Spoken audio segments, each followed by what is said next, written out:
সুমি সবেমাত্র রান্না শেষ করে সোফায় বসে একটু মোবাইল ঘাঁটছে। তার ঠিক পাশে বসে আছে তার স্বামী শুভ। হঠাৎ সেখানে সুমির শাশুড়িমা এসে দাঁড়ালেন। তারপর বৌমাকে বললেন, রান্না কি সব শেষ হয়ে গেছে? বসে বসে ফোন ঘাঁটছো যে? আর কোনো কাজ নেই? আমাদের সময় আমরা তো শ্বশুরবাড়ি বসে বসে খেতে পেতাম না তোমাদের মতো। তোমাদের তো আবার বেশি কিছু বলাও যায় না। বেশি কিছু বললেই মায়ের নামে নালিশ করো ছেলের কাছে, আর সংসারে অশান্তি বাঁধাবার চেষ্টা করো। লেখাপড়া জানা আধুনিক মেয়ে কিনা, তাই তোমাদের খেয়াল খুশি মতোই তোমরা সংসার করো। কিন্তু সারাদিন বসে বসে ফোন ঘাঁটলে যে হাড়ে ঘুম ধরবে সে খেয়াল আছে? শরীরটাকে একটু খাটাতেও তো হয় বাপু, না হলে বুড়ো বয়সে সারাদিন বিছানায় পড়ে থাকতে হবে। তোমার মতন বয়সে সবসময় কাজকর্ম করতাম বলে আজকেও হেঁটে চলে বেড়াতে পারছি। সুমি দেখেছে তার শাশুড়িমা তার বসে থাকাটা একদমই সহ্য করতে পারে না। সবসময় যেন গরম তেলের উপর জল পড়ার মতন ছ্যাদ করে ওঠেন। এটা নতুন কিছু নয়। তার উপর সুমি আজ মোবাইল নিয়ে বসেছে, এটা তো আরও বেশি চোখে লাগার মতো।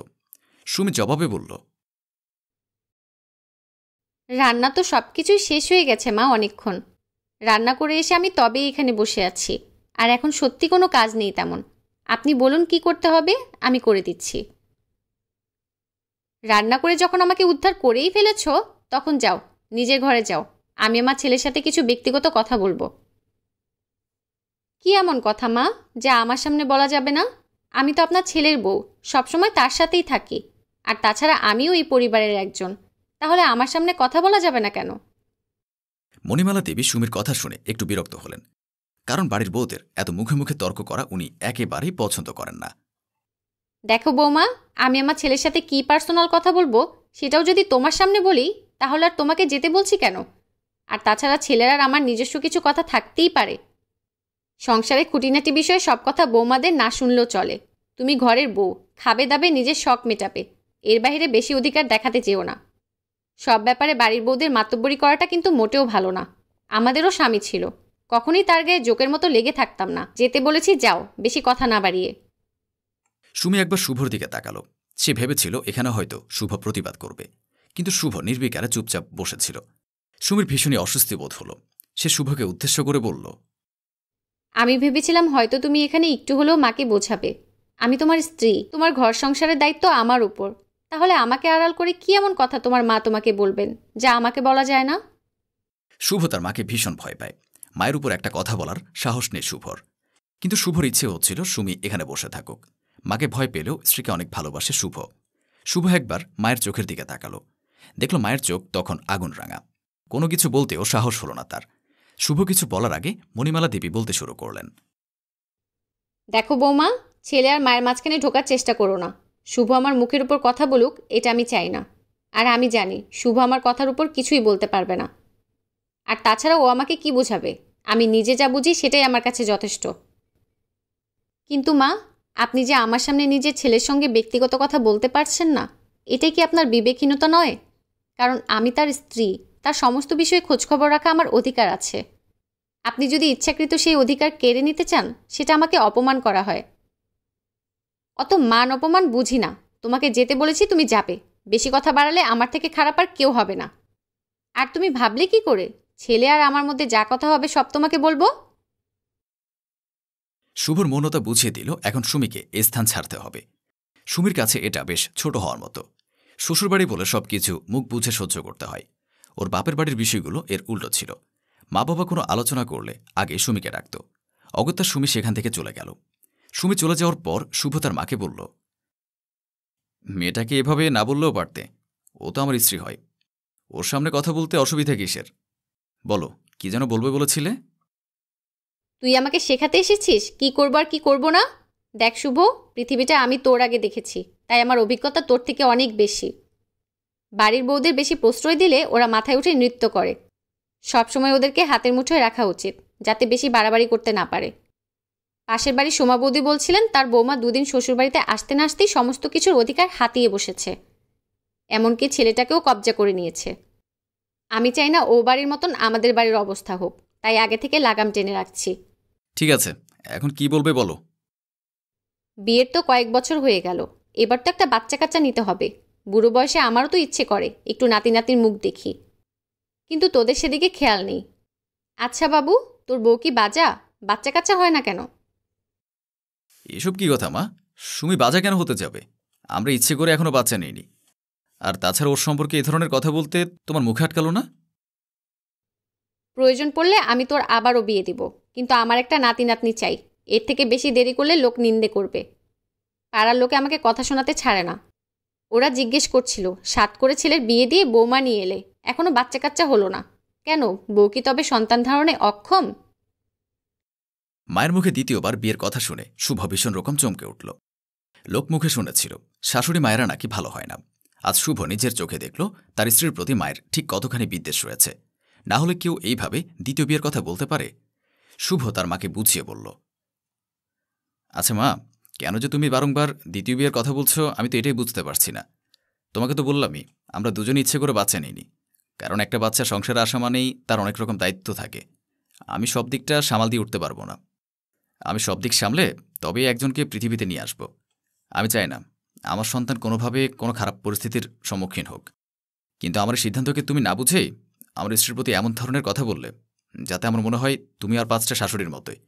আর তাছাড়া আমি দ্বিতীয় বিয়ে করতেই বা যাবো কেন? সুমিকে নিয়ে তোমার সমস্যা থাকতে পারে, আমার তো কোনো সমস্যা নেই। আমি সুমির সাথে যথেষ্ট ভালো আছি। ওই বই বুঝি তোর মাথাটা এইভাবে খেয়েছে? না হলে যে ছেলে আমার মুখের উপর একটাও কথা বলতো না, সে ছেলে মুখের উপর এত কথা বলে কি করে? আমার তো ভাবতেই অবাক লাগছে এই কথাগুলো তুই বললি। আমার বিশ্বাসই করতে ইচ্ছে করছিল না, কারণ তোকে আমি কত কষ্ট করে ছোট থেকে মানুষ করেছিলাম। কোনোদিন মুখে দুটো বাড়তি কথা শুনিনি, আর আজ বইয়ের নামে দুটো কথা বলতে এভাবে আমার সাথে ব্যবহার করছিস? ভুলে যাস না আমি তোর মা হই। বউ আসার অনেকদিন আগে থেকেই আমি আছি। কে আগে থেকে কার জীবন আছে সেটা বড় কথা নয়। বড় কথা হলো তোমাদের দুজনের মধ্যে আমি কাউকে কম বা কাউকে বেশি ভাবি না। তুমি তোমার জায়গায় আমার কাছে যতটা সম্মানের, সুমি তার জায়গায় আমার কাছে ততটাই ভালোবাসার। সুমির কাছ থেকে যেমন তোমার নামে বাজে কথা আমি শুনতে ইচ্ছুক নই, একইভাবে তোমার কাছ থেকেও সুমির নামে কোনো বাজে কথা আমি শুনতে ইচ্ছুক নই। সুমি পরের বাড়ির মেয়ে, সে তো কখনো তোমার নামে বাজে কথা বলেনি। তাহলে তুমি তার শাশুড়ি মা হয়ে কেন তার নাম এসব বলছো? মণিমালা দেবী বুঝতে পারলেন ছেলে বেশ লায়ক হয়েছে, কথার জবাব সে যুক্তি দিয়ে দিতে পারে। আর কিছু খুঁজে না পেয়ে তিনি বললেন, তোর বউ আমার বিষয়ে তোর কাছে বাজে কথা বলে না, সে না হয় মানলাম। তার মানে তুই কি স্বীকার করিস যে আমি তোর বাজে মা? এটাই বলতে চাচ্ছিস তো? তা শুনি কি কি বাজে গুণ আমার আছে। অনেক কিছু আছে মা, যা এদিনিক আমার চোখে পড়ে। কিন্তু তোমাকে কিছু বলতে গেলে তুমি তো সবসময় বলে বসো আমি নাকি বইয়ের শিক্ষায় চলি। সত্যিটাকে সত্যি বলার ক্ষমতা আমার আছে, তা কারো কাছ থেকে কিছু শুনে কিছু বলার প্রয়োজন আমার হয় না। এই যে কিছুক্ষণ আগে তুমি মেয়েটাকে এখান থেকে চলে যেতে বললে, সেটাও তো তোমার খারাপ গুণ। সুমি আমার স্ত্রী হয়, তাই আমার সমস্ত বিষয়ে কথা শোনার অধিকার তার আছে।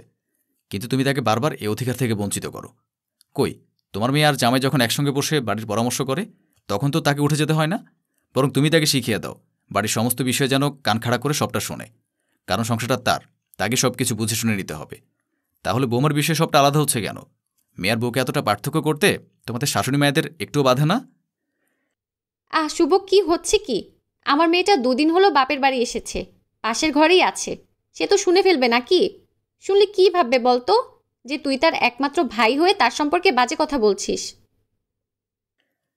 বাজে কথা কোথায় বলছি মা, যেটা সত্যি সেটাই বলছি। তোমার মেয়ে যখন খুশি নিজের বাপের বাড়ি চলে আসতে পারে, এখানে এসে অনেকদিন করে থাকতে পারে, যেটা খুশি সেটা খেতে পারে, যা ইচ্ছে তাই পোশাক পরতে পারে। কিন্তু তুমি তোমার বোমার প্রতি সমস্ত নিয়মকানুন বেঁধে দিয়েছ। তার ইচ্ছে হলেও সে নিজের বাপের বাড়িতে যেতে পারে না, নিজের ইচ্ছে মতো পোশাক পরতে পারে না। কেন একজন মেয়ের সঙ্গে একজন বৌমার এত পার্থক্য কেন তোমার? আজকে দেখছি নিজের বউয়ের প্রতি দরদ একেবারে উতলে উঠছে। আমরাও তো সংসার করেছি, শ্বশুরবাড়ি এসে শাশুড়ি মন জুগিয়ে চলেছি। কই আমাদের জন্য তো কেউ প্রতিবাদ করেনি।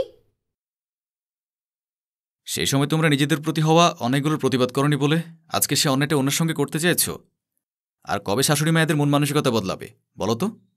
এভাবে যদি একই ধারা বজায় থাকতে থাকে, তাহলে সমাজে কোনোদিন উন্নতি হওয়া সম্ভব নয়। যেভাবে মেয়ের ভালোটা ভালো লাগে, একইভাবে বৌমার ভালোটাও তো ভালো লাগা উচিত, তাই না? আড়াল থেকে সুমি সবটাই শুনতে পেল। তারপর নিজের মনে মনে শুভকে ধন্যবাদ জানিয়ে বলল, পৃথিবীর প্রতিটা মেয়ে তার স্বামীর কাছ থেকে শুধু এইটুকু সাপোর্ট আশা করে।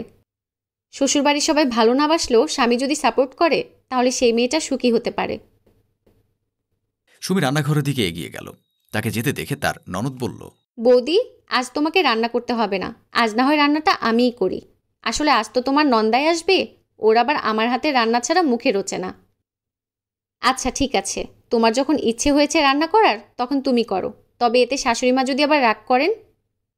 ওসব নিয়ে তোমাকে ভাবতে হবে না, তুমি নিজের কাজ করো। রিনার কাছে সম্মতি নিয়ে সুমি নিজের কাজে গেল। দুপুরবেলা খাবার টেবিলে সবাই বসে আছে। তখন রিনার বর বলল,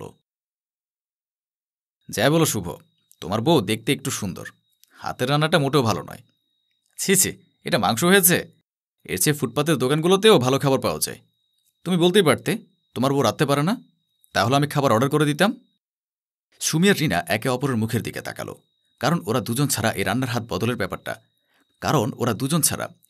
বদলের ব্যাপারটা আর কেউ জানত না। রিনা সুমিকে আঙুল ইশারা করে বলল, আজকে রান্নাটা আমি করেছি, এটা কাউকে বলো না। সুমি মাথা নাড়াল। শুভ খাবার খেতে খেতে সুমিকে উদ্দেশ্য করে বলল, সত্যি সুমি, আজকে রান্না করার সময় তোমার মন কোথায় ছিল শুনি? এত বাজে রান্না তো তুমি কখনো করো না, আজকে রান্নাটা এত খারাপ হয়েছে কেন? শুভর কথায় মুচকি হেসে শুভর মা বলল, ইচ্ছে করেই হয়তো রান্নাটা খারাপ করেছে, কারণ ও তো খুব ভালো করেই জানতো আজ আমার জামাই আসছে বাড়িতে, তাই হয়তো খাবারগুলো এত বাজে বানিয়েছে। তোকে তো আগেই বলেছিলাম এই মেয়ে সুবিধার নয়, তুই ওর প্রশংসায় সবসময় পঞ্চমুখ। ফাঁকিবাজ মেয়ে একটা, রান্নাগুলো সুন্দর করে করতে পারেনি। আমাকে বা রিনাকে একবার ডাকলে তো পারতো, আমরা যদি হাতে হাতে একটু সাহায্য করে দিতাম তাহলে তো রান্নাগুলো এত খারাপ হতো না। আজকে রান্না এতটাই বাজে হয়েছে যে আমার জামাই মুখে দিতে পারছে না। ওই ছেলে রোজ সুন্দর সুন্দর মাছ মাংস খায়, কিন্তু আজকে বেচারা খারাপ রান্নার জন্য পেট ভরে খেতেও পারবে না। সুমিকে ক্রমাগত অপমান করতে দেখে রিনার খুব খারাপ লাগছিল। শেষ পর্যন্ত সে থাকতে না পেরে সবার উদ্দেশ্যে বলল, তোমরা সবাই মিলে ওই পরের বাড়ি মেয়েটাকে আর কথা শুনিও না। আজকে রান্নাগুলো যা হয়েছে সব আমি বানিয়েছি। বৌদি আমাকে নিষেধ করেছিল, কিন্তু আমি জোর করে তার হাত থেকে আজ রান্নার দায়িত্ব নিয়েছিলাম। ভেবেছিলাম সবাইকে খাবার দিয়ে চমকে দেব, কিন্তু আমার রান্নাগুলো এতটাই খারাপ হয়েছে যে আমি নিজেও মুখে তুলতে পারিনি। ননদের এ স্বীকারোক্তি শুনে সুমি তাড়াতাড়ি রান্নাঘরে গিয়ে নিজের বানানো একটা সবজি নিয়ে এসে সবার সামনে নামিয়ে বলল, রিনা যখন নিজে স্বীকার করলো যে এসব খাবারগুলো তার বানানো, তাহলে আর আমার এখানে কিছু বলার নেই। আমি শুধু সবার জন্য একটা সবজি বানিয়ে রেখে দিয়েছিলাম, যাতে তারা অন্তত শেষ পাতে খাবারটা ভালোভাবে খেতে পারে। আমি কতটা ভালো রান্না করি সেটা প্রমাণ দেওয়ার জন্য আজকের এই রান্নাটা করা নয়, বরং সবাই যাতে সুন্দরভাবে খাওয়া শেষ করতে পারে সেজন্যই আমি বানিয়েছিলাম। এই বলে সুমি সবার পাতে সবজিটা দিতে থাকল এবং সে রান্না খেয়ে সুমির নন্দায় প্রশংসা করে বলল, সত্যি বৌদি, রান্নাটা কিন্তু দারুণ হয়েছে। আর না জেনে তোমাকে এতগুলো বাজে কথা শুনিয়েছি, তার জন্য আমাকে ক্ষমা করে দিও। শুভ তার মাকে চুপ করে থাকতে দেখে বলল, এতক্ষণ তো সুমিকে জানোই তাই বললে, এবার অন্তত সত্যিটা জানার পর তাকে একটা ধন্যবাদ দিও, কারণ আজ সে ছিল বলেই তোমার জামাই তৃপ্তি করে খেতে পারছে।